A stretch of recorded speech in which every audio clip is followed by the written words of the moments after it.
Well, here we are again, starting out another week here on this Monday morning, January the 15th, 2024, as we're right here at 10 minutes into the 7 o'clock hour, kicking off the first hour of the two best hours of local live talk radio here in East Mississippi and West Alabama. It is Mornings in Meridian here on this MLK Monday. Of course, schools, post office, banks, and whatnot doing the holiday thing today as well. And we'll talk more about the MLK parade. It's going to be a cold parade today, obviously, in downtown Meridian. So we'll give you all that. Also, everyone talking about what is going on with the weather. What's going to happen? What's going to happen? Well, we'll just give you the latest from the Weather Service. Just give you the facts they provide us instead of start trying to speculate what's going to happen. Just the facts, man. Just the facts, man. So, Rob's in this morning with you. Good morning. And he's braving the cold with us, Charles Frazier. That's just because you told me I had to come in. Yes, because Roger's not here. So sitting at home, I was like sipping my coffee. Oh, I guess I got to go in. A lot to get to here on this Monday, this holiday, obviously, with Martin Luther King Jr. Day. Of course, a lot of celebrations going to be happening all over the nation today. And, of course, here in the city of Meridian, a lot of different events going on, including the parade, which will be happening at noon today in downtown Meridian. We'll give you the parade route. And it's going to be a cold one out there today for the Martin Luther King Jr. parade. I'm going to watch out the window, I think.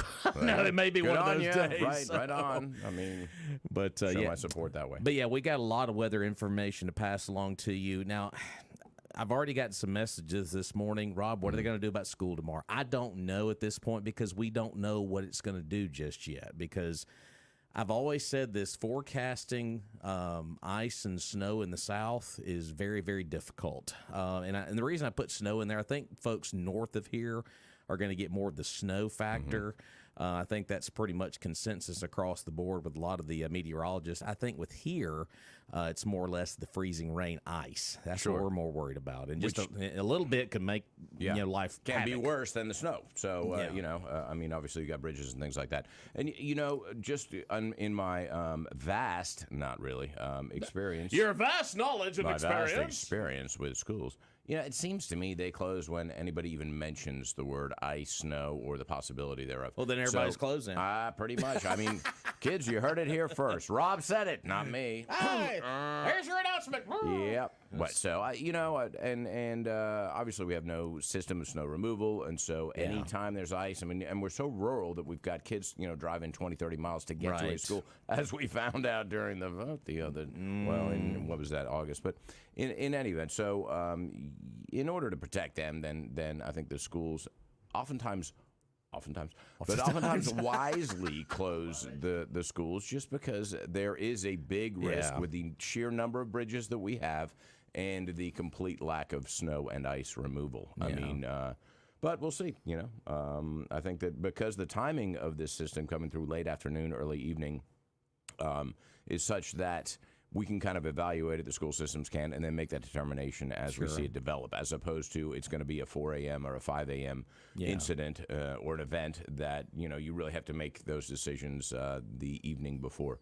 Yeah, we got, like I said, we got a lot of information from the city too about what they're doing to prepare. As far as certain overpasses, we do have a lot of overpasses that are our big concern with potential icing. So we got all that information, and like I said, it is a unique timing. Obviously, I mean, you can't really time any of this weather stuff. But the being on a holiday on Monday, with school already out today, so you have a lot of administrators that are kind of watching this closely. Lima and everybody is kind of watching this very, very closely. So we'll give you the latest info that we have coming up. But first, let's go to the phone line. We've had a caller waiting patiently on the line. And, let's take our first call of the week. Hey, caller, good morning. Good morning. Good morning, sir.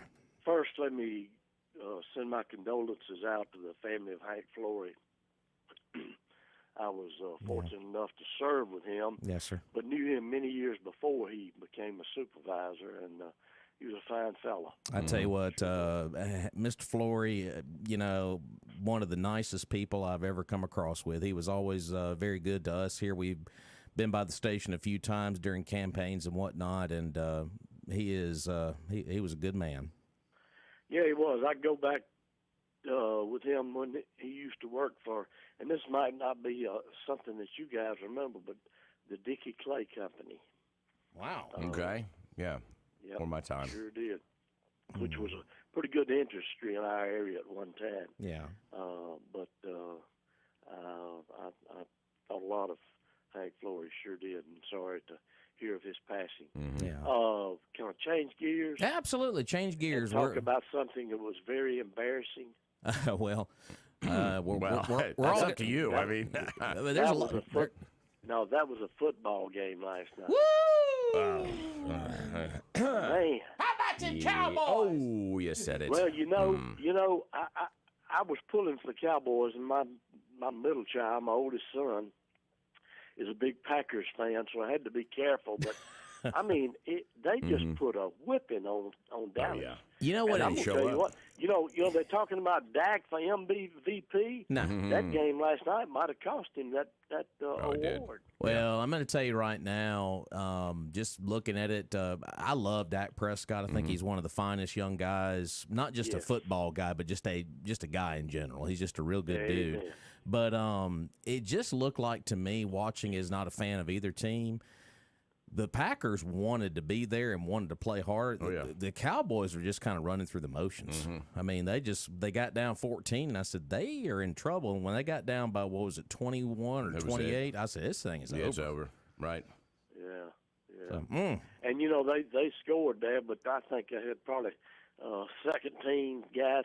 But the average age of the Packers, they're the youngest team. Yep.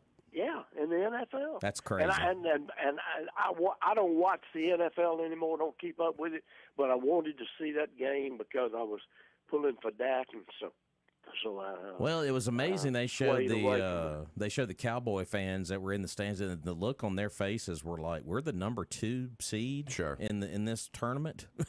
undefeated at home this year. Yeah, At home, right? And Undefeated at home. And I think they thought it was a foregone conclusion. Yeah. They weren't even up for the game. They were looking ahead to next week. Yeah.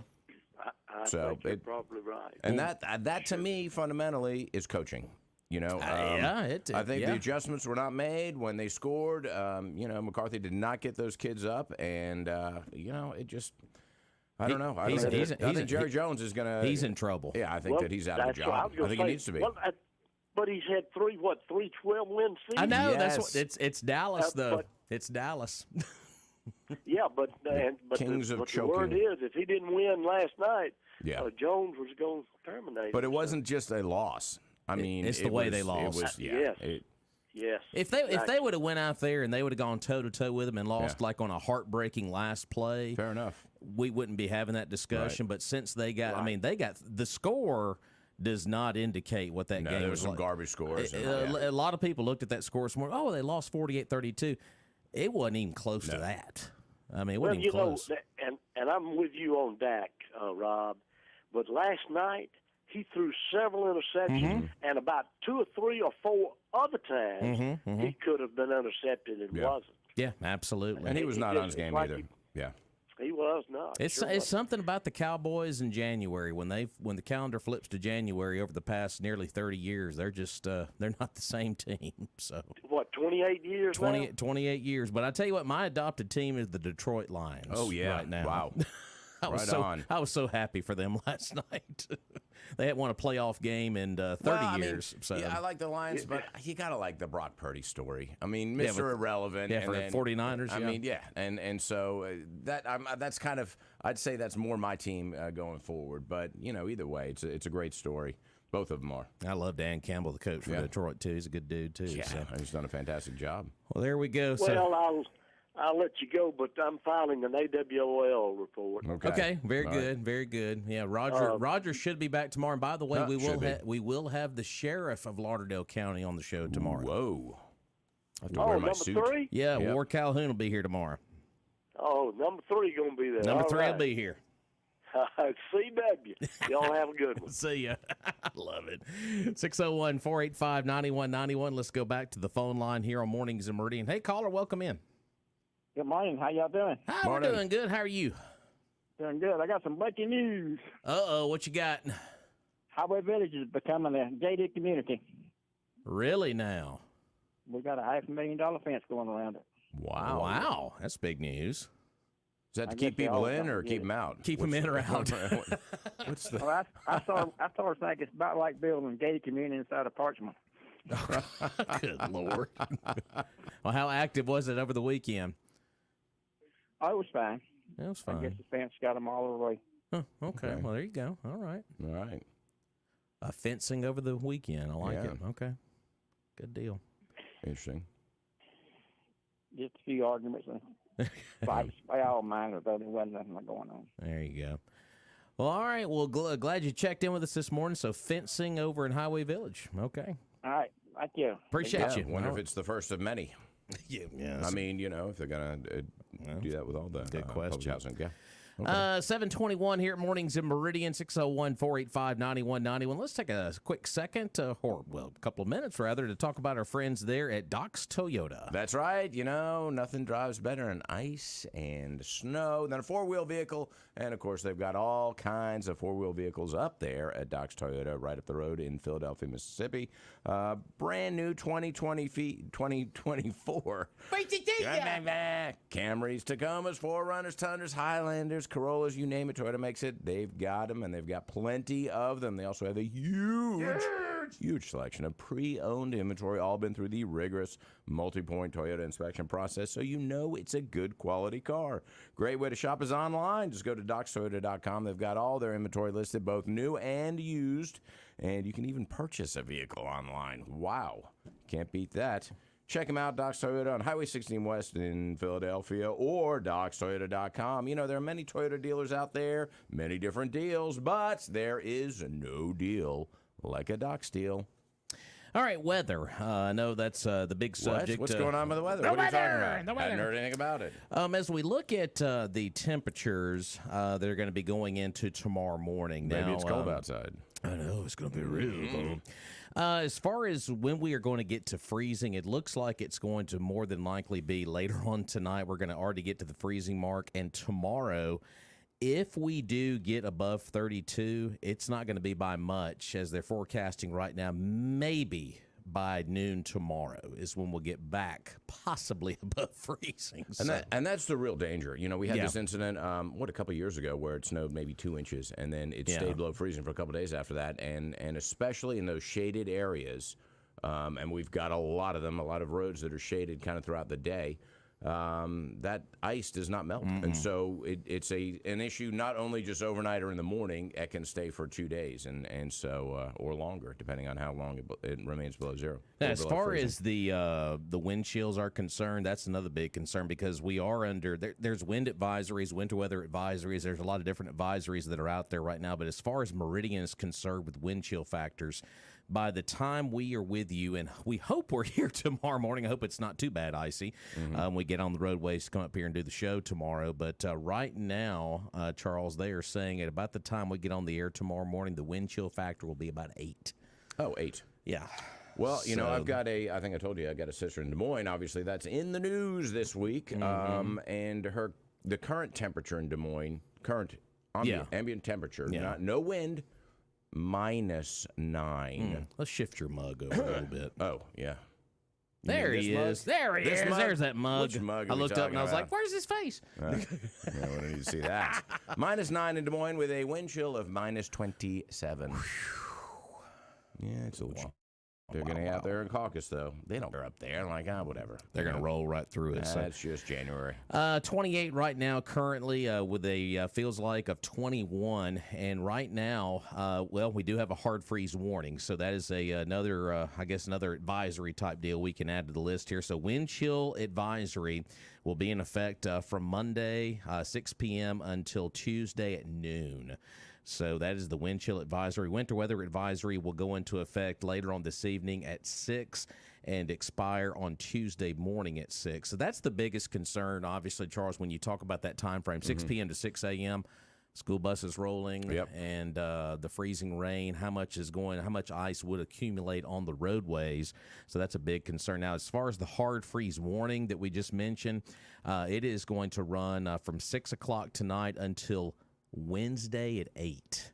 So a hard freeze warning in effect for, that's about 2 days almost. 36 hours, something like that. Absolutely. So it's a long time. So as you can see right now, as far as the National Weather Service is concerned, 6 p.m. tonight. So that's kind of when, if you got to get what you got to get it done. You know, I know today's a holiday. I know we got the parade coming up and a lot of other events going on, but if you got to go get some last-second things, get them before it gets dark tonight, which I think that's a common theme with Meridian anyway. Pretty much. There's a lot of aspects. Get it done before it gets dark. Get her done. So, but we've got those 3 different weather alerts here for East Mississippi and West Alabama. Now, as far as the snow is concerned, I know you saw a lot of videos online. I did too. The northern part of the state is getting snow. That would be like Holly Springs and Oxford and other places like that. So, but really, not snow here, ice. That's what we're more concerned about. So, but that's the latest on what we have on as far as alerts are concerned. So, going to be a very active weather night. Yes, indeed. So, but our good friend Matt Standridge, of course, meteorologist, always has an hour-by-hour update here on Mornings in Meridian. Now, as far as what the city of Meridian is doing to kind of get prepared for this, overpasses and whatnot, I know that's going to be a very big concern as we kind of go ahead through tomorrow morning. But City of Meridian did put out a notice over the weekend. Public Safety Director Doug Stevens assures that city officials are monitoring weather conditions over the next few days and advises Meridian area residents to practice safety first. Of course, we say this over and over again. I know we shouldn't have to tell you, but you know, I feel like we would be doing our job if we didn't. If you don't have to be out, don't. Right. I mean, bottom line, I mean, just don't risk it being out there on the roadways. But if you must be out, please be very, very careful.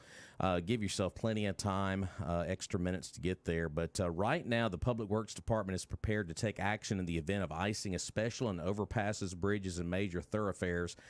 The biggest concern is icing on the 18th Street, 22nd, 29th, and 49th Avenue overpasses will be closely monitored, obviously throughout the nighttime and into the morning. So those are kind of the big spots that we assumed would be on that list from the city of Meridian. So especially 22nd, because it's a pretty stiff climb going up there with the newly paved streets. It is, going up right there. So, but you always walk the sidewalk.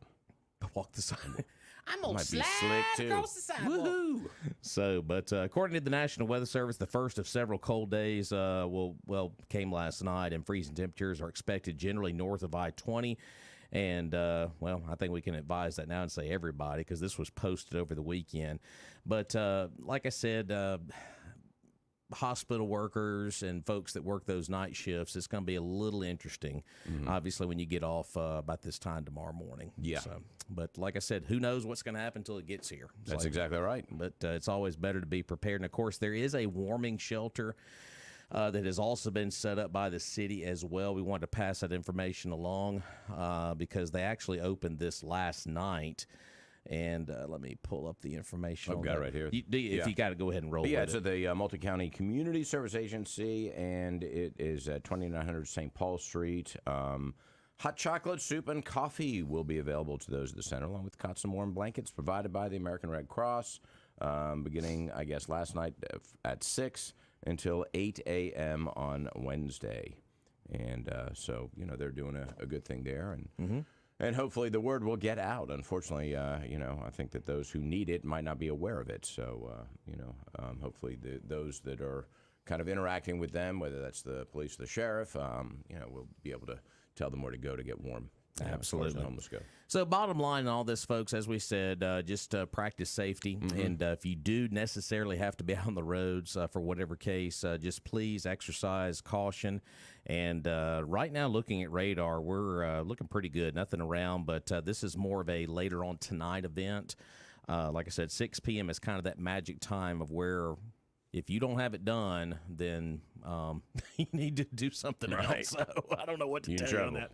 But it ain't getting done. I do know one thing. We were out, just getting a few little items this weekend, and the 3 things that were hardly on the shelves at stores was milk and bread. Milk and bread. Okay. Antifreeze. Okay. Yeah, good. for your vehicle. Right. So, Yeah, and of course, the one thing that was nowhere to be found was what the little faucet covers for outside. Right. Those were nowhere to be found. So, Interesting. So Okay. those are the big items that were flying off the shelves this weekend. So yeah, the milk and bread. I still trying to figure it out. The milk and bread. Well, yeah, I mean, Does Weidman's have milk and bread ready to go? Sure, yeah, plenty of it. No, actually, I was over at my parents' place at the Reserve and stopped by Winn-Dixie on the way home because Sunday's ice cream night, and so we didn't have enough of a supply. And I can report that Winn-Dixie had plenty of ice cream. So, nice. Which is sort of like milk, just in frozen form. Yeah. Well, there you go. Hey, if it works, it works. It works for us. Well, it's like Paul Tarver said on Friday. We were talking about the city of Meridian needs the milk and bread alert instead of a tornado siren, and he wanted to throw peanut butter in there too. So we knew that. We've always got peanut butter. Yeah, I think everybody's got peanut butter. Yeah. So, folks, that is the latest in the weather. We'll continue to monitor that. Also, get everything winterized, too, if you haven't already, for this cold snap. So we'll take a break. I got your money now, and another round of Fox News is next.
All right, welcome back into the show here on a Monday morning, January the 15th, of course, Martin Luther King Jr. Day. And, of course, the late civil rights leader would have been 95 today. Wow. Okay. Of course, he received the Nobel Peace Prize in 1964 and is commemorated for his iconic I Have a Dream speech, which he gave in front of the Lincoln Memorial during the 1963 March on Washington. So, of course, the MLK parade is going to be taking place in downtown Meridian today. It's going to be a cold parade, but the parade is going on. They will have the parade starting at noon. And the parade route, I hate to say it's the usual parade route for Meridian, but if you've been around Meridian for a while, you kind of know they're going to line up at 25th Avenue, and they'll begin the parade right there on 8th Street, and they will make go in front of the Temple Theater and make a turn right there on 23rd and right back around to 22nd. And the parade route will end up back close to the back end of the Temple Theater right there. So, it's the usual route.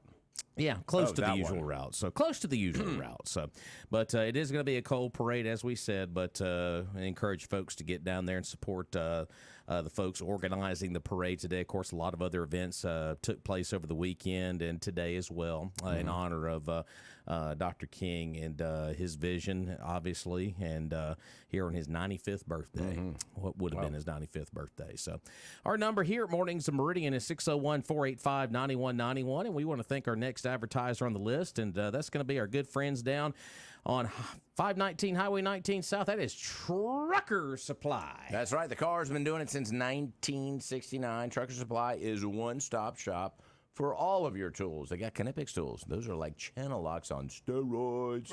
They will pump you up. And, of course, a full room of Milwaukee tools, everything they make, and they're made right here in the state of Mississippi, so you're keeping your money local.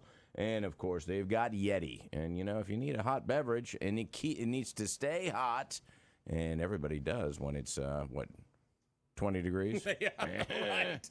Well, they've got Yeti mugs, coolers, lunch boxes, even Yeti dog dishes. And, of course, if it's time to pressure wash, it may be soon, Hotsy pressure washers. They've got all kinds of them there, and they're ready to go. Go see them at Trucker Supply, 519 Highway 19 South, your one-stop shop for all of your tools. Yeah, as far as getting set for these, very low temperatures that are coming the next couple of days, and here's the thing about it: if you look into the weekend coming up, we're going to see more teens by the weekend. As far as protecting your pipes, if you haven't done that already, it may be a little too late for you, but if you are going to be at home today and getting set for this extreme cold, just a few little tips here to protect your pipes. Let some cold water drip from your faucet. Keep the heat in your house at a minimum of 55. Disconnect outside hoses such as garden hoses. Open cabinets to allow warmer air to circulate in your home. Where pipes are exposed to cold, wrap them with insulation or heat tape. Even fabric towels or newspaper will also work there. If you're wrapping with a towel or fabric, cover that with plastic wrap or bags to keep it waterproof. And know the location of your main water shutoff valve. If a pipe does burst, shut the water off immediately. So there you go. I like that one. Shut it off immediately. You shut up. Oh. What's that sound? I see how that works. So if it's leaking, you shut it off. Amazing. So I think our next advertiser, which we'll get to in a few minutes, would appreciate those tips. Yes. And he's probably got a bunch more. He's got a bunch more. That's basic stuff, and to kind of just stuff to check off your list. Right. Well, we know the routine. So there we go. So just to exercise the memory just a little bit, because we had to deal with this during last Christmas when we had that real big cold snap last Christmas. So. As we move through here on a cold morning in Meridian, talk about cold. What about Iowa this morning? It is very, very cold as the caucus goers are rolling in the big state of Iowa right now as the candidates are making their final pitch here. And they are saying that we should know the winner tonight. Okay. They're not going to mess around. They're going to get this done tonight. And what a novel idea. Get it all done tonight. Well, of course, it's such a weird system, the caucus is. Yeah, I've never understood the caucus system in Iowa. They just all Iowa. kind of gather in a hall, and they I guess they decide who they like, who they're going to support, and then delegates are assigned based on that. Which it seems kind of archaic in a little bit, kind of a throwback to 200 years ago type thing. But if it works, it works. Keep doing it that way. Why not? The president. Well, Donald Trump, I say the former president, right? Did take a small shot at Ramaswamy over the weekend. Yeah. He called him Vivek the Fake. Oh, well, so that's very nice. That's the first time that Trump has really taken any kind of a shot at Ramaswamy. Ramaswamy's always been very complimentary of President Trump, and really has not done that. And a lot of people were a little confused by that, but like, wow, Trump's taking a shot at Ramaswamy. I think Trump recognizes that Ramaswamy is going to bring a little bit of that younger vote out potentially, and he's making some headway there. And when Trump takes a shot at you, that means you're doing something maybe a little bit right You're on his radar. You're on his radar, yeah. But, Ramaswamy, it seemed to me, had been positioning himself for the VP. I mean, he'd been very complimentary of Trump, never said a bad word about him. And so he was being very careful about what he said. And Trump hadn't said much in response either way about him, but...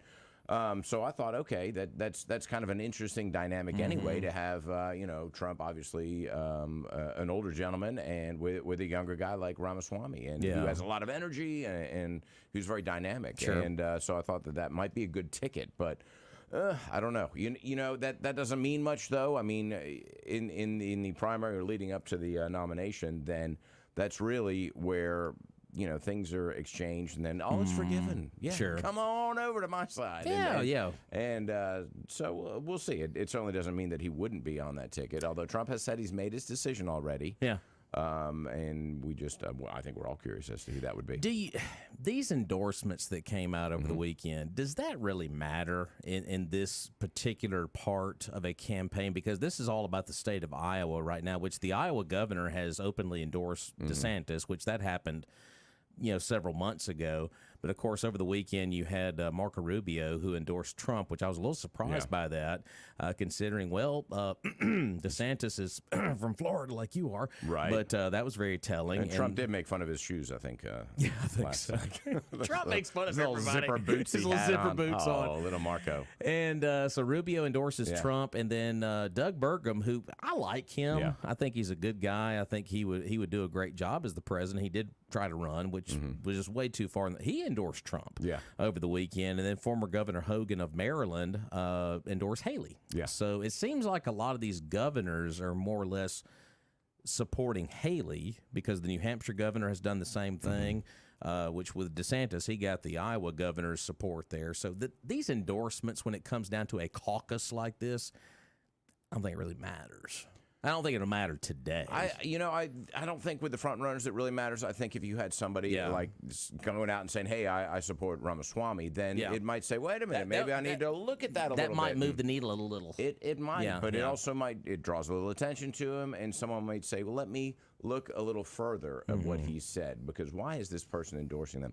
But when you've got front runners, it's political posturing. I think it's alliances, and who do we think is going to be the front runner in the end, or maybe they won't be the front runner, but they more align with my political philosophy, and so it's consistent with me getting reelected, to be honest, so that I can say, look, I didn't support Trump because he's a little bit out there, so I supported Haley or whoever that's going to be. But I think it's all political as far as that goes. And their own preservation. We could see a little bit of history tonight, because if I'm reading this correctly, I just saw the quick little blurb on Fox this morning that Trump is expected to win by a good margin tonight.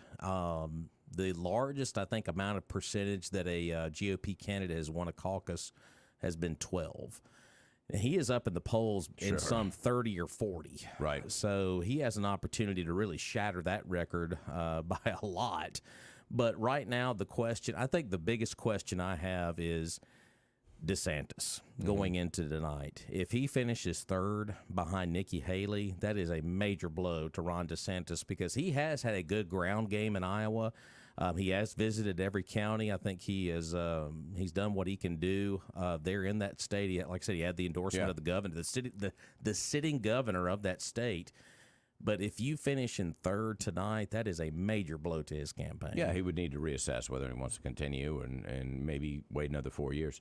And, you know, if you look at this, they've talked about the weather in Iowa and how it's going to restrict things. And will that do anything? Will that move the needle tonight? I don't think so because, you know, Trump's strength is in the rural areas of Iowa. Now, you think, okay, if the weather's terrible, the roads are terrible and things like that, then those people are not going to be going out. No, I think they will because the people who are supporting Trump in this cycle are angry.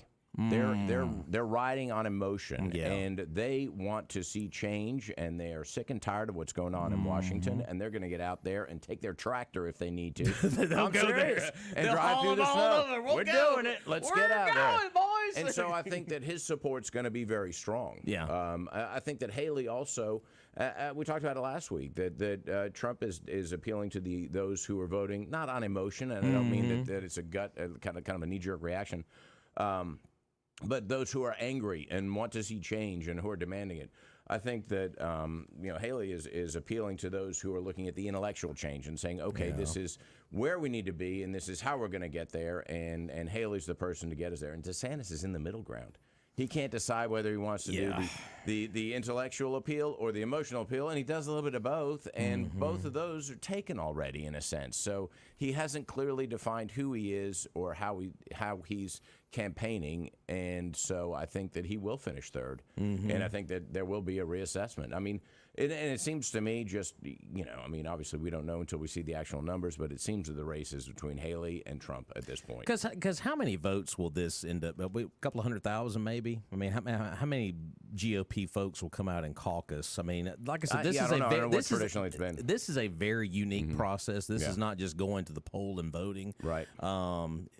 I'll have to look that up and kind of go over what a caucus is in Iowa because, like I said, this is very. It's like a town hall. It's almost. Very traditional. It's their big tradition. This is like their Super Bowl today in the state of Iowa. Yeah, I mean, the whole country's looking at them, and I think they take that responsibility quite seriously, and that's why I think also people get out. It's not something where it's a casual, just a preliminary vote. No, this is something that's very important. They understand the gravity of what they're doing and how it can affect the national political landscape, and so I think that those folks, and especially the Trump voters, they're going to get out there and say, no, this is what we want. This is, you know, we're mad. We're not going to take it anymore.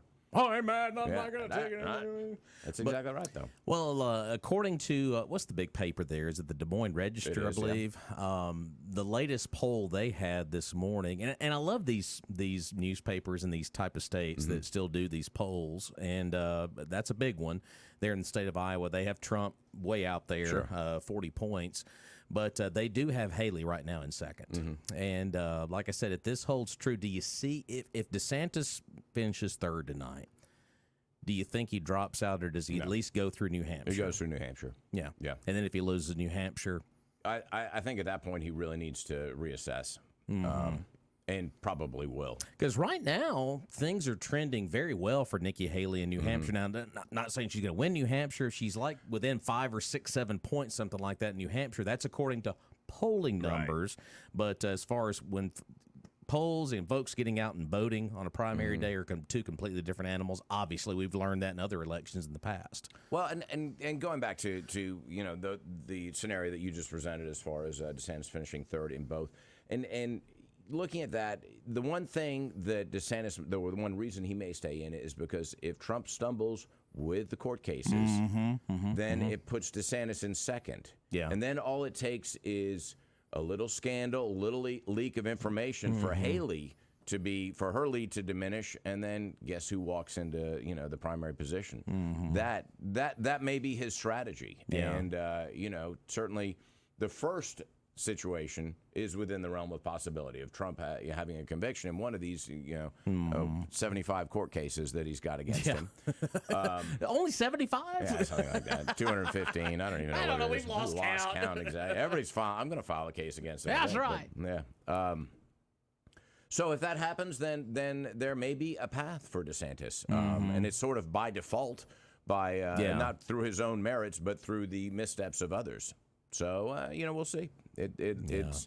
it'll be interesting to see how it plays out tonight, and then in New Hampshire, and then just how big the lead is that Trump has, and Nikki Haley has. They are showing images right now on Fox of Iowa. They have a mic cord right now that is basically frozen solid, as Steve Ducey, Peter's daddy, and they're pouring what is that, water? And it's freezing water. And it's freezing already into that cup, and he throws it up in the air and it turns into ice. Boiling water freezes faster than just room temp, but which is counterintuitive. Yeah, because they showed earlier this morning. Of course, Fox traditionally does their diner stops during the campaign, and I think there was one of the restaurants that had like a T-shirt, and they had left it outside for like maybe a half hour, and it was frozen solid. Oh, nice. So that just shows you what the temperatures are like right now. I mean, 5 minutes and it's frozen solid. I mean, literally, their wind chill right now, because right now they're in Des Moines, the actual temperature is minus 13 right now in Des Moines. Now that's, but I mean, as I said, I've got a sister up there. She's been up there 25 years, something like that. Yeah. And I hadn't done it in a while, but we would compare temperatures, especially when I was in New Orleans, because it'd be 60 degrees. And she's like, oh, it's minus 20. And, I'm like, oh, well, I'm hanging out outside. She's like, I've got a hairdryer defrosting my front door because I can't open the thing, And so, they're used to that. I mean, it's cold, but yeah, I mean, that's Iowa winters, I've always made the joke about folks from the north and people from the south. They're like we're going to get these extreme cold temperatures over the next day or two. They're like, that's a regular old Monday for us. That's right. Well, and I just texted her yesterday. I said, she's got a little kind of cottage down here, and I said, it's going to be 11 degrees. You want me to go do anything, wrap the pipes or anything like that? She's like, no, the heat's on. It should be fine. She said, the heat's on. It should up be here fine. It's minus 40. And I was like, okay, well, now that's cold. That's downright chilly. Oh gosh. Yeah. But it is, it is interesting to me to see these temperatures, the road conditions like they are in Iowa, and these folks in Iowa say, you know what? It's not going to stop me from going to vote. Sure. I mean, that's incredible. Well, it's kind of like, and obviously the conditions of the roads don't follow suit, but when the heat index is 114 down here in August, if we had a primary or a caucus, we get out and do it. Yeah. We're like, it's hot, but we'd still be out there doing what we need to, because I wouldn't say we're used to it, but we're that's par for the course in Mississippi. Yeah. And in Iowa, they might be saying, I'm not leaving the house. Yeah. And I was going to ask you that, too, before we get to a break here. Folks that would usually vote for Trump, would those be the folks that may stay home and not, because that would be older folks and whatnot? I mean, it would be, but like I said, I don't think Trump's going to get hurt in any of this. Right. I think he's going to win handily, obviously. Yeah. But, I mean, how many folks will not brave the weather to go? I think a lot of Trump supporters, as I said, are angry. They're voting on emotion and angry with good reason, I might add. But so they're going to get out there. They're motivated to get out there, and they're going to go to church. I mean, it's not like they're staying home and not doing anything else. So they're getting out, doing their normal activities. This is just another one. And the importance, the gravity that they perceive this to be, and it really is very important. Hey, to get out there. Merle, let's get on the tractor and go You vote. do it. Fire up the tractor. Fire up the tractor. We're going to vote. The tractor with the heater on it. That's right. Yeah. We're going to take a break. We'll be back in just a moment. Stay with us.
right, we're getting close to the 8 o'clock hour, and another round of some Fox News here on Iowa Caucus Day. And, of course, probably about this time later on tonight, we'll start to know a little bit of what's going on up in Iowa, and should be a first big win for President Trump here in primary season. Of course, traditionally, Iowa's the beginning. Then they go to New Hampshire, and I believe it's down to South Carolina right after that. Right, yeah. And then and of course, several states after that on a Super Tuesday, which does include Mississippi, by the way. So, are you playing the West Virginia song because there is no Iowa song? I couldn't find an Iowa song. I don't think there is an Iowa song. There is an Iowa song. Someone needs to make an Iowa song. The Hawkeyes. There you go. So 485-9191 is our number. If you missed earlier, we were talking about how to winterize your home and get you set for these cold temps coming up later on tonight with a hard freeze warning that's going to kick in at 6 later on this evening. Well, someone who'd be proud of us for even doing that is our friends down at Barber & Sons Plumbing. And like you said earlier, I think Gary would probably have a few more tips for you. And, hundreds of tips. And a few stories as well. Go see him, because if you need to winterize today, I'm sure he's got all kinds of things to help you do that. They're at 1123 26th Avenue. And, of course, write this number down. Write it down, 601-482-7023, because if you fail to winterize, you may need to call him. Barber & Sons Plumbing, of course, every type of plumbing part available, and they also do residential jobs, commercial jobs. They repair it. They'll do anything you need as far as plumbing goes. But if you're a do-it-yourselfer, it's the place to go. Just take a picture of it, bring the part in, and Gary will be able to not only sell you the right part to repair it, but give you detailed instructions on how to do that. Barber & Sons Plumbing, been doing it for over 80 years. You might say they know what they're doing. They're at 1123 26th Avenue, and that number again, 601-482-7023. Yeah, so if you need to get anything as far as winterizing your pipes for the next few days, you might want to get down and see Gary, because I know a lot of folks are running after covers and whatnot to get ready for these cold temps. So you need to get down there this morning and see Gary and them and see what they have in stock. But also get some tips. I mean, absolutely. Gary wants to help you. Encyclopedic knowledge of plumbing. Absolutely. All things plumbing. Absolutely. And most things around Meridian, too, for that matter. Absolutely. And we're going to talk more about the Iowa caucuses coming up, because we mentioned a lot of Trump, DeSantis, and Haley, but Ramaswamy, he keeps telling us, hey, look for a surprise. Look for a surprise tonight. Is that just talk? Or is there going to be some kind of good at the talk? Yeah, is there going to be some kind of a surprise with Ramaswamy later on tonight? So, but we'll talk more about the Iowa caucuses coming up. Plus, got a little bit of Board of Supervisor news here in Lauderdale County. We'll talk about as their ears just perked up. They're like, they're talking about us. What do we do? So we'll get into that. Also, give you another weather update as well. It's Mornings in Meridian here on this holiday, this Martin Luther King Monday. Is his dream continues.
right, folks, welcome back in as we get into the second hour of the two best hours of local live talk radio here on 102.1 FM, of course, online, WALTmeridian.com, our Facebook live feed as well. And good morning to those folks watching us on Facebook, X, and YouTube.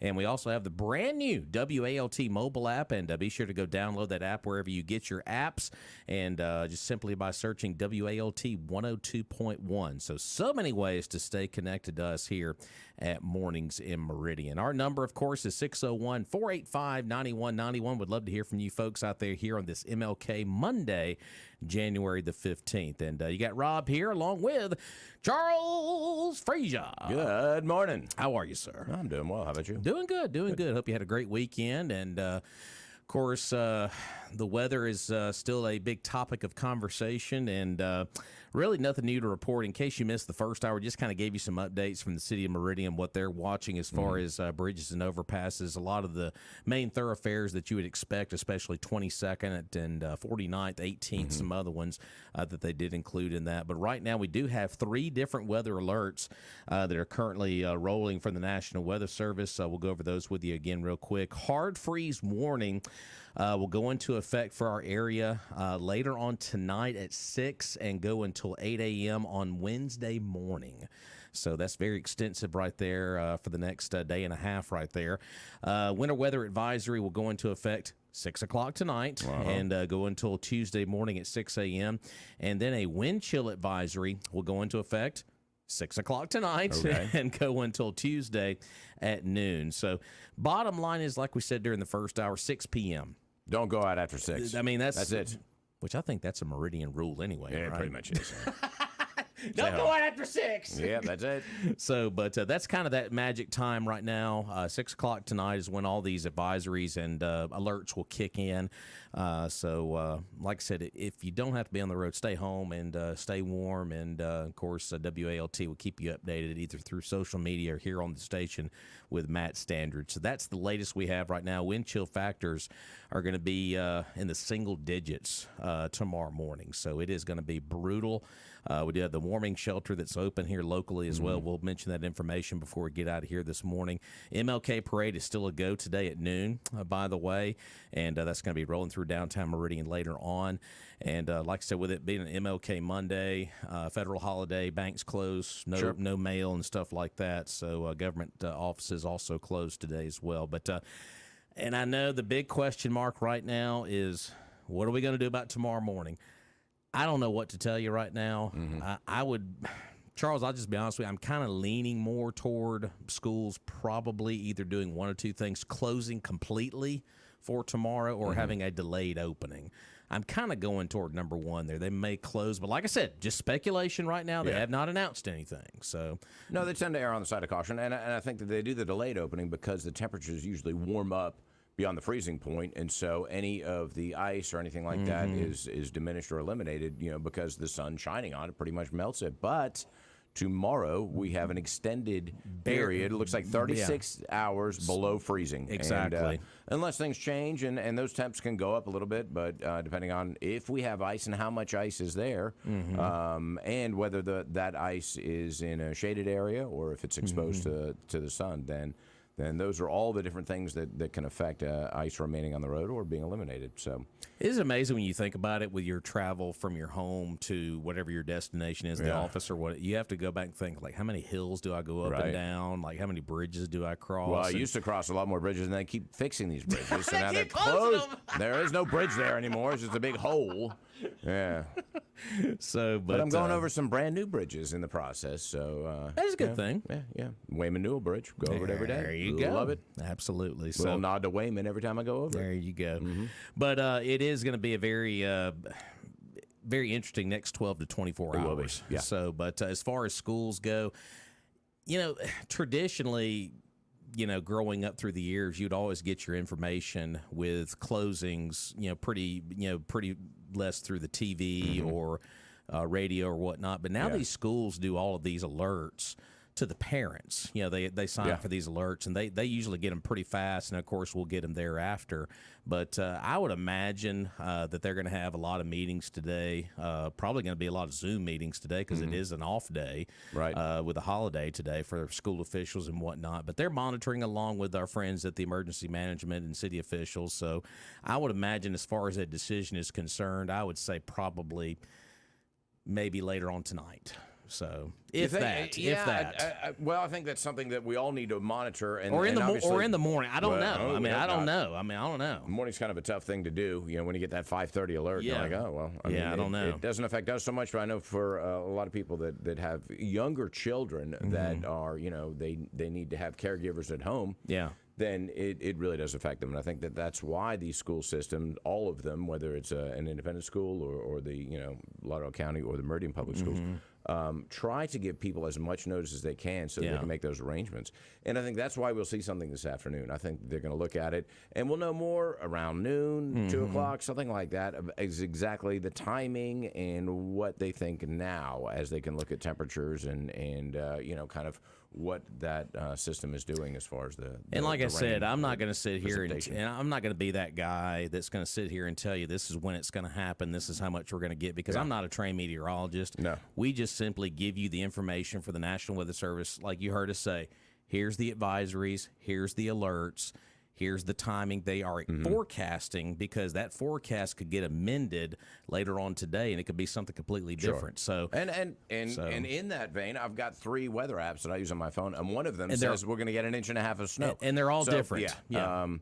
I think the most reliable is going to be the National Weather Service, but either way, they have been known to be wrong before. Yeah. So I do know one thing: the north part of Mississippi did get a good bit of ice and snow yesterday. Yeah. I did see a lot of videos, especially in Holly Springs and Oxford and places back over into the Delta. Did get a good bit of not like heavy snow, but at least enough to make the roads a little iffy and some ice. Now, are we going to get anything like that? I don't know. No. I don't know what to tell you. Because like I said, usually when it comes to the severe thunderstorm warnings and tornadoes, usually down here in the South, those are pretty much pinpoint and accurate for the most part. But when it comes to winter weather in Mississippi and Alabama, sometimes you just don't know. Yeah. So there you go. Weather forecasting is not my forte. Now, I can tell you what the weather's doing right now. Exactly. Hey, it's sunny, or hey, it's cold. That's today's forecast: sunshine, maybe a few clouds, maybe a drip of rain. Forecast. And I'm only good about what's going on right now. But even then, I'm not that good, to be honest. So exactly. Anyway, current conditions. So there you go. So that is the latest, of course. I winterize everything, get ready to rock and roll. Oh, yeah. 485-9191 is our number. I tell you one place you could warm up with, and that's a hot meal that our friends, my wife and I had lunch there yesterday, and it was delicious, and that is the Magnolia Restaurant at the Queen City Truck Stop. And yes, I did have my plate full of turkey and dressing yesterday. Good. Ooh. Oh, it was good. I bet you're still full, aren't you? Yep, a little bit. Maybe I'll eat on Tuesday or Wednesday. Yeah. But I'll be good till then. Of course, today's Monday. They've got beef tips over rice, one of my favorites. Fried chicken, can't go wrong with that. And check it out, they got pot roast. Man, that sounds good. That's the perfect meal for today. Yeah, the coffee is hot, the service is friendly, and you always meet some interesting folks over there, but the food is fantastic. And, of course, they also have the long-haul breakfast. If you're a long-haul truck driver, that will keep you going for days upon days. Well, maybe not quite that long, but certainly all day long. And they've got the Biggie Burger. How big is it, Rob? Huge. It's huge.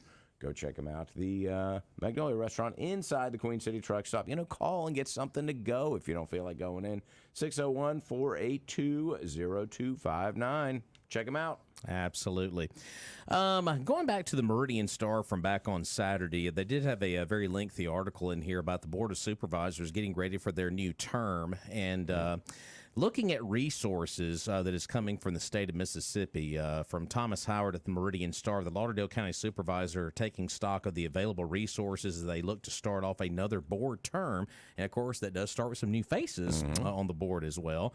Mississippi's Office of State Aid Road Construction provides counties with several pots of state funding for infrastructure projects with funds being allocated at the beginning of each 4-year term. This board term began on January 1 and will run through December 31st of 2027. Now, available funding is divided up into state aid funds, which can be spent on road and bridge projects. Yeah, we just talked about road and bridges. On the roads that have been designated state aid routes. Local system bridge project funds, which are earmarked for the smaller local bridges, along with county roads and state aid bridge project funds. That program is a recent addition that this will be the first time counties are allocated funding under the new program. Those funds can be spent on bridge projects that are being that are along designated state aid roads, as we said, or aid routes rather. Road Manager Rush Mayat said that program is specifically aimed at state aid bridges with the intention of freeing up some of the regular state aid funds to be spent on road projects.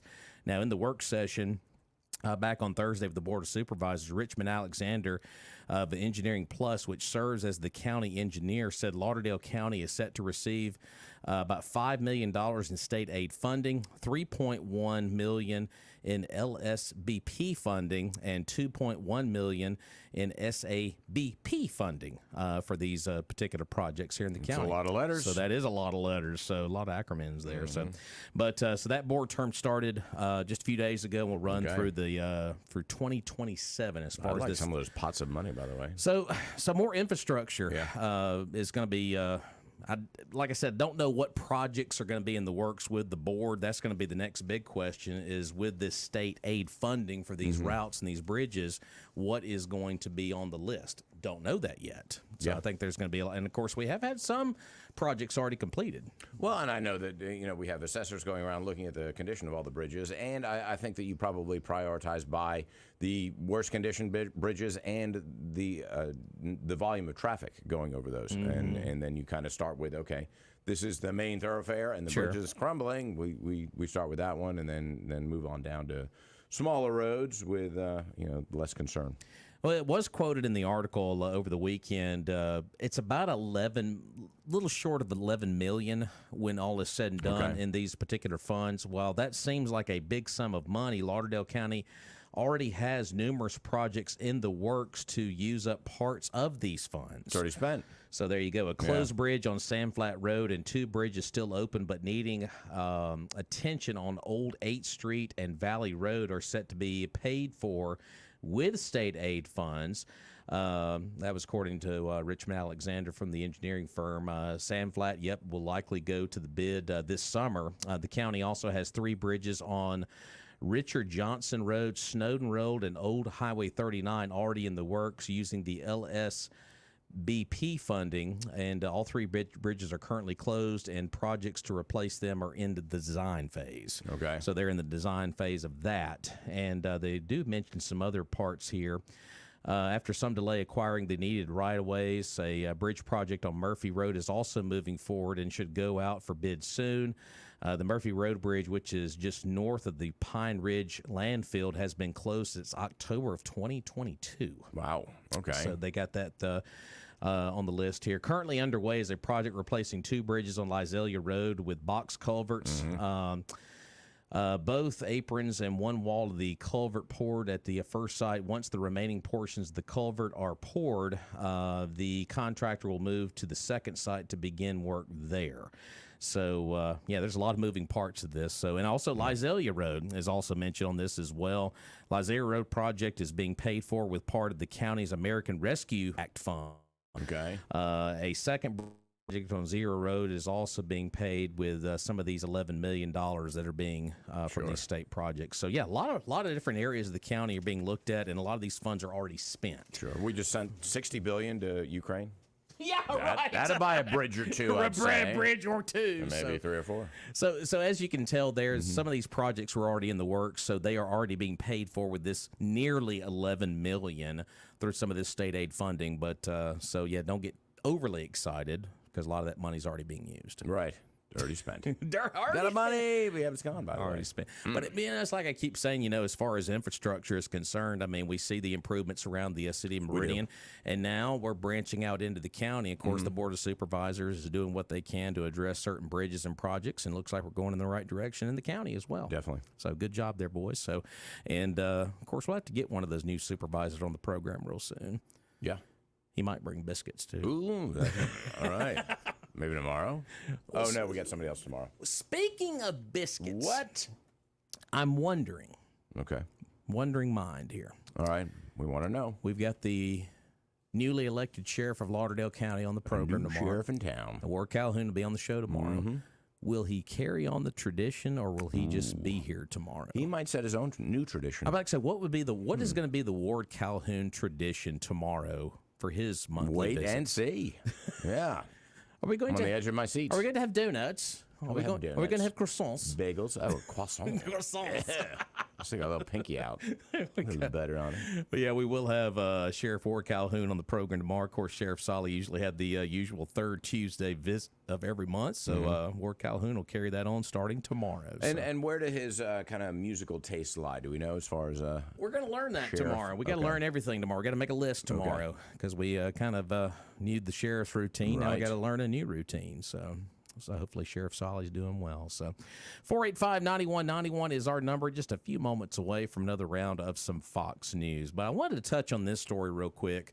There's a lot of moving parts to it, and that involves the DA down in Georgia. Oh, wow. Yeah. Fannie Willis, who is the DA there in Georgia. Funny name. Spoke at a church yesterday. And there's been a lot of talk about the motion that was filed by the co-defendant in the Georgia case with President Trump. And the reason they filed this motion is because one of the special prosecutors that she hired to be on her staff, she has a relationship with, if you want to. Naughty. Yeah, quote unquote relationship with. Is that what we're calling it? And they have spent funds on lavish vacations and whatnot. And of course, when you're using funds, right, state funds, to do this, little inappropriateness going there. But she stood behind a pulpit yesterday at a church on the eve of Dr. King's birthday and said that the reason she is being attacked, that this is being brought up, is because of race. And I was like, really? Behind a church pulpit on the eve of Dr. King's birthday, you're making this about race when it's nowhere even in the ballpark of being about that. Sure. It's because you have an inappropriate relationship with one of your prosecutors, and you're spending funds that are inappropriate there, too. So. And she's prosecuting Trump. And she's prosecuting Trump. And I think that's really what it comes down to, is that it's an attack. I mean, it's a counterattack in a sense, which anybody would do. I mean, it certainly makes sense. But yeah, so she hired this guy who she's having an affair with to prosecute. But you also wonder, okay, it certainly is a nepotism, but there is some, preference given. Is he the most competent to pursue this case anyway? And so, was he just given that out of some sort of preference for their relationship? Which I'm happy to have somebody incompetent pursuing this. That sounded right. But that's not under the directives of her, of her office, is to hire the best and the brightest and the most capable person to do that. Not somebody that you're, having an affair with and going out of town with and spending lots of money, taxpayer money at that. So there are a lot of different layers to that, and of course he's married. I don't believe she is. Is that right? She's single, I don't think she is. But he is married. Yes. So so ultimately he's the one who's kind of committing the sin, if you will. But still, pursuing a relationship with a married man is almost as reprehensible as the married man who is committing the act as well. But standing in a church, though, and that's the thing. That's the thing that bothers me. And calling race into that, it's like it's got nothing to do with that. If there's a legitimate concern of a racial attack, call it out, please. By all means, call it out. But don't use that as an excuse for something else, and as a method of, in a sense, justifying your behavior. And show me the evidence that there has been an attack. on that premise. Oh, yeah, on that premise, there isn't one because at all. the motion was not filed. That was not the language used. But I think she's at an African American church, and so she's appealing to that side of sympathy and saying, oh, that's right, and that's not the case. I mean, come on, but it's almost the situation of the boy who cried wolf, and I think that when you claim racism too often, then it diminishes any actual legitimate charge of racism. Everybody's like, that's just more kind of this white noise, and I think that she's damaging herself and her community by doing that. And so just stop that already. And if there's a legitimate claim for it, let's address it, let's attack it, and make sure it doesn't happen again. But you know, by doing this, she's not doing herself or her community or her church any favors. I was going to play the audio this morning, but it's the audio is kind of got a big echo in it because it's in that church, and like I said, the audio was just I would have had to really work hard to get there to clean it up to where you could understand what she was saying. But it was a very lengthy. We'll call it sermon. Speech. She's a lawyer, of course it is. She gets paid by the hour. I mean. Did she tithe that hour? Probably not. Probably not. So, but anyway, that's just another crack in some of these cases as far as ethics are concerned with a lot of these attorneys. So, but I just thought that was a little ridiculous. Well, not a little ridiculous. A lot ridiculous. So, we'll take a break. Got Fox News, and I guess they'll give us another Iowa caucus update, right? Old caucus.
Ooh, the fire in the fireplace. Yeah, a big ring of fire. Exactly. 601-485-9191 on this frigid Monday. Martin Luther King Jr. Monday, of course. Already seen some clips already that actually some news stories that President Biden will have some kind of a big speech today. Oh, wow. I'm on the edge of my seat. To commemorate Dr. King's birthday today. And, of course, we'll have the parade here in Meridian later on today at noon. And, of course, a lot of other events. There's a lot of different events locally to commemorate Dr. King's birthday, which he would have been 95 this year. So as we move along here on Mornings in Meridian, with this temperature, the way it's been going up and down, of course, it was like 60-something degrees on Christmas. Yeah. And now we're going to be in the teens and single digits. If you got that crack in your windshield, it's going to be a little too late for you maybe with this temperature change. But if you need to get a replacement, go by and see Adam and A&A Glass. That's right, 217 22nd Avenue, just 2 doors down from the Meridian Children's Museum. As you said, you got a little peck, a little crack, with the hot, cold. That little crack will be a big crack before you know it. So you can either have it fixed at A&A Glass or just replace the whole thing. They will beat any price in town, and they're fast, efficient. They're the #1 glass replacement company here in town, have been 10 years running. They're probably doing something right over there at A&A Glass. 601-693-GLASS will get you in touch with Adam, and they will take good care of you, work with your insurance company, and just fast, friendly service. Open 8 to 4, Monday through Friday. They're at 217 22nd Avenue. Now, you like to say Cedar Wood Parkway, don't you? Yeah. Who doesn't love Cedar? But anyway, either way, 217 22nd Avenue, 217 Cedar Wood Parkway. It's the same place, just 2 doors down from the Meridian Children's Museum. It's A&A Glass. Looking at the birthday list for today, Regina King is 53. Of course, she played in Jerry Maguire. Okay. She was Cuba Gooding Jr.'s wife in that movie. And also the late Lloyd Bridges would have had a birthday today. Of course, we lost him back in 1998. Of course, we remember him from Airplane. Yep. And a lot of other movies. The late Ronnie Van Zant would have been 76 today. Okay. And should today be considered a holiday in New Orleans as well? Other than MLK Day, because Drew Brees has a birthday today. Yep. Former Saints quarterback Drew Brees is 45 today. Yep, should still be playing. Well, he can't even lift his arm up, but anyway, that's not the point. Brees signed with the New Orleans Saints in 2006 and led the team to a Super Bowl victory. And President Barack Obama also named him the co-chair of the President's Council on Fitness, Sports, and Nutrition. Did not know that. Okay. So he's got a birthday today. Also, Vince McMahon's son, Shane McMahon, from the wrestling world, is 54 today. And, of course, we mentioned the late civil rights leader, Dr. Martin Luther King Jr., would have been 95 today. So those are some of the birthdays here on this 15th day of January. Want to get back into the caucus discussion here. We mentioned, we talked about it a good bit during the first hour. Of course, it's wall-to-wall coverage. I'm pretty sure the national shows are going to be covering it like crazy today, too. Ramaswamy. What are you expecting out of him today? Because he keeps saying, look for this big surprise coming from Ramaswamy today. He's going to turn some heads today, or is that just talk, or is he actually going to do that today? It's tough to say. I think that he appeals to the younger crowd and Vivek the Fake. Is it Vivek the Feck? Well, that doesn't really rhyme that way. Yeah, so that's Vivek Fake. That's what Trump's calling him now, Vivek the Fake. Okay. The more I listen to him, he's missteps. I mean, he called out Nikki Haley's daughter. I know that was weird. That was kind of a major thing. Where that was about wasn't that about TikTok or something like that? Yeah. And it was inappropriate. And I think that's kind of he's a political neophyte, so he doesn't really understand how to navigate those waters. I think he's learned a lot. I think he's a very smart, very engaging guy. And the more I listen to him, the more I'm like, I agree with about 90% of what he says. And so he really makes a lot of sense. And I think that appeals to a lot of younger people. Well, I'm not younger, but still, it appeals to me as well. Is he a viable candidate? I don't think so. But I don't know that the caucus is about the viability, more so how do you feel? And I'm going to make my voice heard because, we know that this has no long-term ramifications, although it can kind of cull the field in a sense. But, if you want to make your point known of I like what this guy's saying and I support him, then he may have a surprise showing. I'd kind of like to see him have a surprise showing, to be honest. I'd love to see him with a third-place finish. But, you know, we'll see how it plays out. How does the Iowa caucus work? A lot of folks have asked that question because they're like, caucus, what does this mean? Well, tonight, Iowa Republicans will head to schools and community centers to participate in their first in-the-nation caucuses, the initial step in the GOP's presidential nominating process. The events will take place, get this, across 1,657 precincts in the state's 99 counties. Wow. That is a lot for Iowa. Here is a quick rundown of how the caucuses work and how they will cast their ballots for their preferred GOP candidates, because a lot of folks just assume, well, they just go to the polls and that's how this is all going to work. The caucuses will take place starting at 7 o'clock tonight, which that is Central Time. Iowa's in Central Time. Who gets to participate? Eligible voters must be at least 18 years old by November 5th of 2024, which is General Election Day. To participate in this GOP contest, caucus goers must be registered with the Republican Party. But they don't have to have been Republicans forever. Independents or Democrats who want to participate can re-register or do so, and polling suggests a number of Iowans are taking advantage of that option in the absence of competitive Democratic caucuses. Same-day voter registration is available for those who didn't register as Republicans beforehand or those who have never caucused or voted before. Isn't that interesting? So you can do that on the day of. Yep. That's very interesting. So, but how does this actually work? It's important to remember that Democrats and Republicans conduct their caucuses in two very different ways. Republicans select their candidate via simple secret ballot vote. Unlike the Democratic shuffling from one corner of a caucus site to the other, which is weird. I love it. Yeah. Caucus goers. Shuffle. Yeah. Caucus goers will arrive before 7 o'clock tonight and check in. After that, they'll take care of some procedural measures like electing precinct chairs and precinct secretaries. The new chairs will then invite presidential candidate supporters to address the room. It's basically they go around the room, and that's what caucusing is. They let folks who represent different camps speak on behalf of the candidate who they're supporting, and that kind of goes on for a while. After those speeches, caucus goers will receive their ballots and cast their votes for their preferred candidates. The votes are collected, tabulated, and then typically announced to the room. And how are the results going to be reported tonight? The Iowa GOP has a process for precincts to upload their unofficial results to a web-based app. Okay. How about that? Those results then go through a verification process and will be posted online via a link on the state party website, which will be posted the day of the caucuses. And how many Republican National Convention delegates are at stake? There are 40 Republican delegates up for grabs from the contest out of a total of 2,429 that will be awarded. 25 at-large delegates, 12 congressional district delegates, and 3 RNC members. So there you go. So, and I don't know if it says that on there, but are they...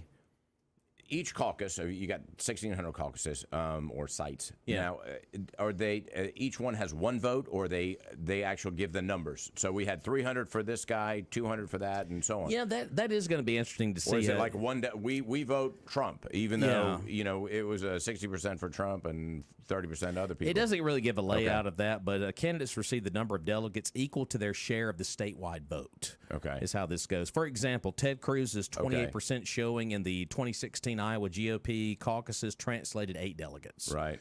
Okay. Compared to 7 each for Donald Trump and Marco Rubio back in 2016. Trump got 24% and Rubio got 23%, with the other candidates dividing the rest. Sure. So, little Marco. So if Trump does as well as they say he is going to do tonight, which the Iowa governor, they just released a story. She did an interview with Fox this morning saying that she doesn't think Trump will get 50% plus. That's what she would say, that obviously because she's supporting another candidate.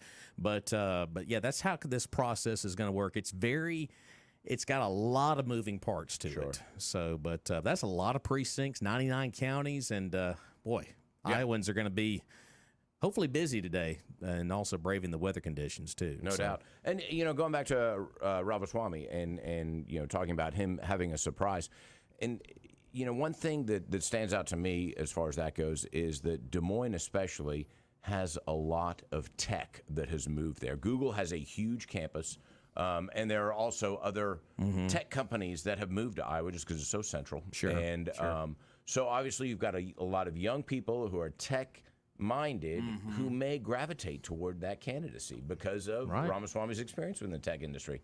And I think that he would appeal to them. Now, are they Republicans or are they Democrats? I mean, which way are they leaning? A lot of the younger people do lean towards the left, but those who are Republicans may show up and support Ramaswamy. So he may have a surprise in store. We'll see. This is all kind of speculation. I just know that there are, Des Moines is a huge boom town, and that's part of the impetus for the growth is these tech companies moving there. So, it is going to be interesting to see how this all plays out tonight. It's reading that process of how this is done. I had a feeling that's how it was done, but I just wanted to get real good clarification on that. And I was actually quoting MSNBC of all people. I'd like to see the Democrats shuffling to the corner of the room. The shuffling of the corner. The shuffle. The Democrats shuffle. They play a little music as they're shuffling over, like a two-step. So you get all these folks in a room, and they give speeches for their candidate, and that would be fun to watch. What is your pitch for your particular candidate? Yeah, and I wonder if it's just, can I stand up and speak on behalf, or are they assigned? And so you've got people who are representing them, essentially. It would sound like, since they have, before the process begins, when they all gather there before 7 o'clock tonight, they have someone that they elect, like as a chairperson of their caucus group, and then a secretary or whatever who would have obviously log the votes or whatever. But I would imagine whoever that chairperson would be the one to speak, or they might assign someone else within the group to do that. I just was curious if Farmer John down the road could stand up and say, "Let me tell you one thing, Trump, and this is why." Y'all a bunch of what? That's the Alabama caucus. That's a totally different thing. You stop it! You making fun of us again. Voting for Nick Saban. Nick Saban for Where's governor? the Nick Saban corner? I'm shuffling over there. So it sounds like to me that we will know kind of a better idea. I'd say probably 8:30 tonight, maybe 9 o'clock, because it sounds like this process will go, I wouldn't say rather quickly. That is a lot of well, votes. as they start reporting on the app, then we should have those instant results, even if all 1,600 of those precincts are not reporting. What a genius idea! Ooh, an app. How about that? Yeah. What a genius idea! Amazing. To get the results. Embrace technology. Well, somebody's gonna hack into it. Yep, of course they are. So everybody's watching Iowa as this is, I guess this officially kicks off the election cycle. So I thought it was kicked off about 2 years ago, to be honest. It feels like it. So we officially get there. They have the countdown clock on Fox right now. 10 hours, 13 minutes, and 15 seconds and counting. Okay. And that's about when it's going to start snowing here, too. So exactly. Milk and bread. It's the dual countdown clock. Milk and bread. Snow starts, and we get the results. Oh, good grief. I do have a comment here on Facebook, too, from Wade Smith. He said, hey, tell Charles had a wonderful meal at Weidman's the other night. Molly and your staff are awesome. Great. Well, I appreciate that, Wade. Thank you very much. There you go. So, obviously, good service as always. Molly does a great job. So, he does. We're going to take a break, and we'll be back to wrap up the show after this.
right, welcome back into Mornings of Meridian. Got just a few minutes left here on the show, and we want to hear from you at 601-485-9191 as we're less than 10 minutes away from the top of the hour.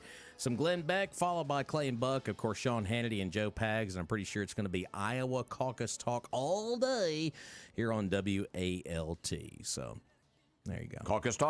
And I'm going to have a St. Elmo's fire tonight in my fireplace. Yeah, exactly. I tried to find a fire Woo. song. That was good. That's good. Yeah, I'm glad it wasn't that Billy Joel who didn't start the fire. That's the worst song ever. I was not going to go that route. Thank you for not. Yes. As we approach the top of the hour, once again, recapping the weather. Weather alerts will start to kind of kick in at 6 o'clock tonight. Of course, we do have a winter weather advisory, hard freeze warning, and that wind chill advisory that will all begin at 6 o'clock tonight. And, of course, the hard freeze warning will last until Wednesday. Winter weather advisory will go until tomorrow morning. And, it's going to be just a brutal, just cold night tonight. And once again, we do not have any word on what's going on with schools tomorrow. It's way too early in the game to make any announcements on that. But like I said, we'll just kind of monitor that as the day kind of rolls on here. But I have not seen any updates on that as of yet. No, a little early for that, but there is, some weather that is, further in the week, Friday and Saturday, looking the lows around 16. No precipitation, but it still will be cold again later in the week. So it's not like we're just kind of a one and done, and then, it's going to warm up again. It's going to be cold for an extended period of time. Looks like till about Monday or so of next week. We do have some football on the tube today. Got 2 games on today. One of those was actually postponed yesterday because of the weather in Buffalo. They postponed a game in Buffalo because of snow. I'd never heard of that before. Really? It was bad. Come on, that's Buffalo. They showed a video of the Bills Stadium, and you could not even. The wind was blowing so hard. I mean, you could not see anything literally in the video. It was just a big, white mass of just wind and I think that snow. the reason they did it was because of all the fans traveling. Yeah. And so it was a safety concern. They don't care about the players. I mean, whatever. Play in the snow, play in the rain, whatever it is. But I think it was, What was funny about that whole situation in Buffalo, they were actually hiring people to come in and help shovel snow. Of course. $20 an hour to come in and shovel snow. I was like, man, sorry. Can we get tickets to the game? Can we get tickets to the game, too? So a couple of beers and a hot dog, and I'm there. So that game is going to be on CBS today. You're actually going to be able to watch it without paying? Yeah. Oh, isn't that nice? No Peacock. Oh, yeah, I got your Peacock. Bills Steelers 3:30 this afternoon, and then we got a game tonight over on ABC and ESPN. They're going to do the dual broadcast on both channels tonight. Buccaneers hosting the Eagles, and of course the other ball games got wrapped up last night. Of course, we talked about the Packers just rolling right over the Dallas Cowboys, and then the Detroit Lions winning their first playoff game in 3 decades, which is just fabulous. You think Matthew Stafford's a little annoyed by that? I know. Like, really? Well, and what's cool about it, though, what's really cool about it is since Dallas got beat by Green Bay, which is the lower seed, that guarantees Detroit another home playoff game. So they will play. Green Bay's got to go to San Fran. Yeah, so the winner of tonight's game will head to Detroit next weekend. So, which that is really cool for Detroit. Who do you like in tonight's game? Well, this afternoon, Buffalo. Tonight, Philadelphia's been playing bad lately. Tampa's been playing kind of. Who's hit and miss. Let me go to the gambling source here. It's in Tampa. Philadelphia is -3 right now, so Really? they are the favorite on the road at Tampa. All right, that's interesting. I'm gonna give a slight tip of the cap to Philadelphia. Okay, slight. We'll see. Tip of the cap. So, but so football tonight, and then over the weekend. We talked about this a good bit on Thursday and Friday. The situation in Alabama with Nick Saban. Of course, go there, didn't you? Your first show since all that kind of broke loose. Of course, I did issue a formal apology on Thursday. Oh, you did? Because we had an Alabama fan on Wednesday, and we kind of said. So you had to apologize for that? Well, who did you apologize to? To the fans. The Alabama fans? Yeah, because I think he might have scared Nick Saban away. Oh. Forced him into retirement. That's probably what it was. So they did announce a hiring of a new coach over the weekend. Kalen DeBoer, the head coach at Washington, who just played a national championship game against Michigan and got throttled by Michigan. Hey, let's hire him. What do you think about that, Kalen DeBoer?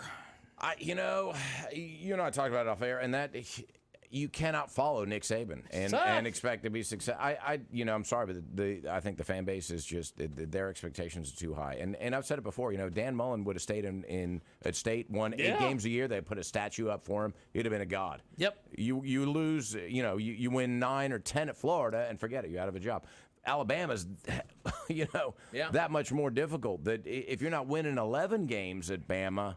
You're on the hot seat, and is he going to be able to do that? And that's really the challenge. Bama has the resources. They've got the facilities, they got the resources, they got a huge NIL fund. So, if he can navigate the portal and the NIL, then maybe. But I just think that their standards are so high at Alabama that anybody that doesn't even come close to saving the Bear, then they're on the hot seat. There was a lot of speculation over the weekend.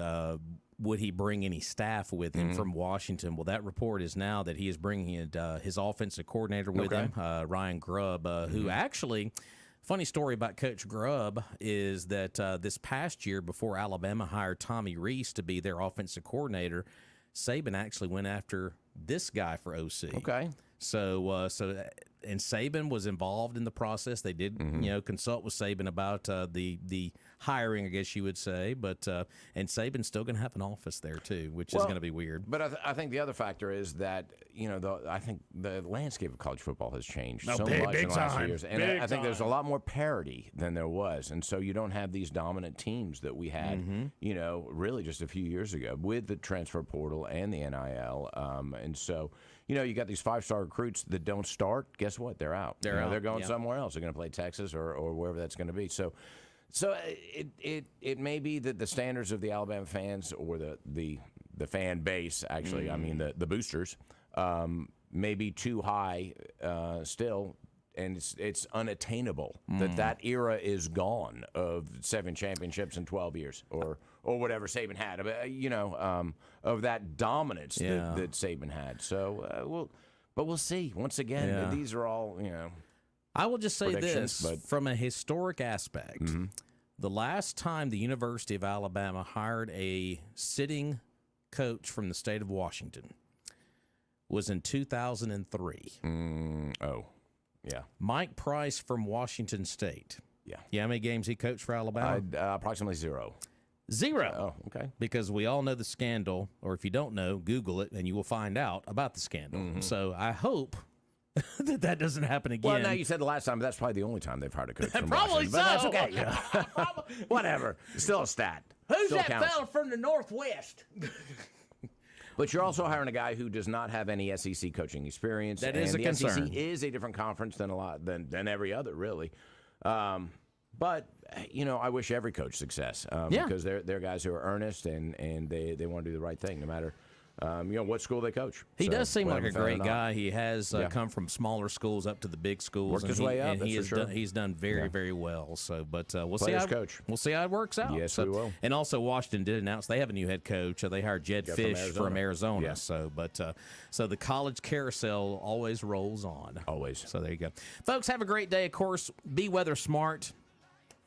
Get the updates and be safe out there. And of course, right now, our show is scheduled to go on tomorrow morning. Sheriff Ward Calhoun will be joining us here on Mornings of Meridian tomorrow. We'll be here. There you go. Freezing. Folks, have a great day. Glenn Beck is up next. Stay warm, stay safe, and, buy local. Yes, indeed.